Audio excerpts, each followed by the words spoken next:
Bonsoir à tous les abonnés de Qui vous connecte info.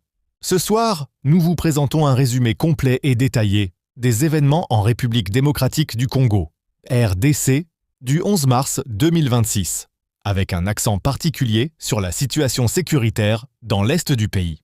La ville de Goma a été touchée par des attaques de drones, provoquant la panique parmi les civils. Nous analysons également l'impact du conflit entre l'armée congolaise et le M23, ainsi que le rôle des acteurs internationaux et les conséquences sur la vie quotidienne des habitants.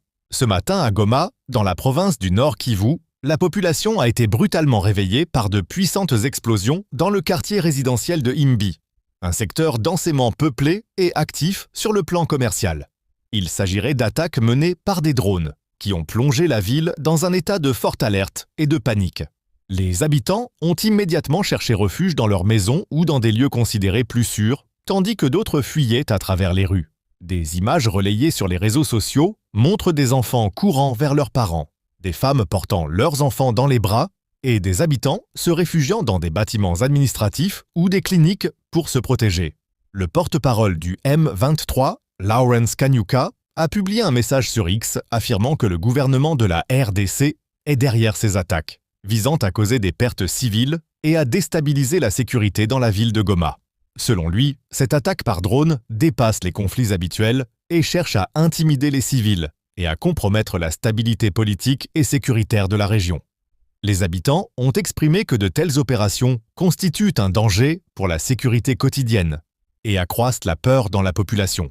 Les organisations humanitaires et les acteurs internationaux présents dans la région ont exprimé leur vive inquiétude face à ces attaques et ont affirmé qu'ils poursuivraient leurs efforts pour soutenir les civils tout en dénonçant ces opérations. L'activation rapide des secours a permis de localiser les bâtiments endommagés, d'assister les blessés et de soutenir les familles affectées. Les écoles ont été fermées temporairement et plusieurs commerces ont suspendu leurs activités par mesure de sécurité. À Kinshasa, les autorités surveillent de près la situation et collectent des informations sur les dégâts et les besoins pour planifier des mesures à moyen et long terme. Il a été signalé que les capacités pour contrer les attaques par drone restent limitées, laissant les populations vulnérables. Ce contexte souligne l'urgence de mettre en place des mécanismes de protection civile et de renforcer les mesures de sécurité. Des informations confirmées indiquent que 3 personnes ont été tuées dans ces attaques, dont un employé de l'UNICEF engagé dans des activités de soutien aux enfants, provoquant une forte émotion au niveau international. Le président français Emmanuel Macron a exprimé son soutien au personnel humanitaire et demandé le respect strict des lois internationales protégeant les travailleurs humanitaires. L'Union européenne a également dénoncé ces violences et appelé à un cessez-le-feu immédiat et au respect du droit humanitaire.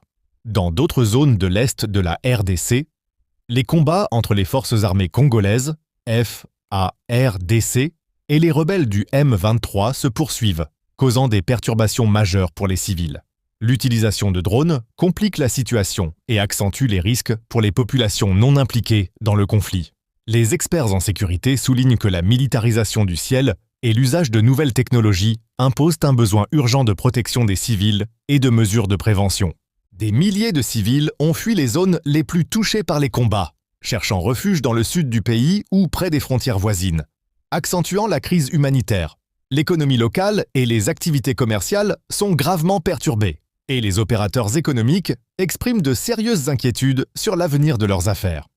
La situation sécuritaire reste fragile dans l'est de la RDC, avec une escalade possible des affrontements et un usage accru de drones. La communauté internationale observe la situation avec attention, appelant à des solutions diplomatiques et à la protection des civils. Les habitants doivent rester vigilants et suivre les directives des autorités pour minimiser les risques. Les conséquences humanitaires sont préoccupantes, notamment pour les familles déplacées et les personnes vivant dans des zones densément peuplées.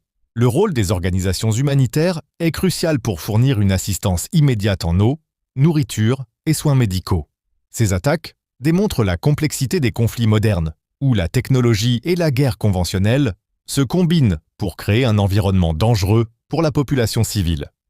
Les habitants de Goma continuent de vivre dans l'incertitude, oscillant entre la reprise des activités quotidiennes et la peur permanente d'une nouvelle attaque.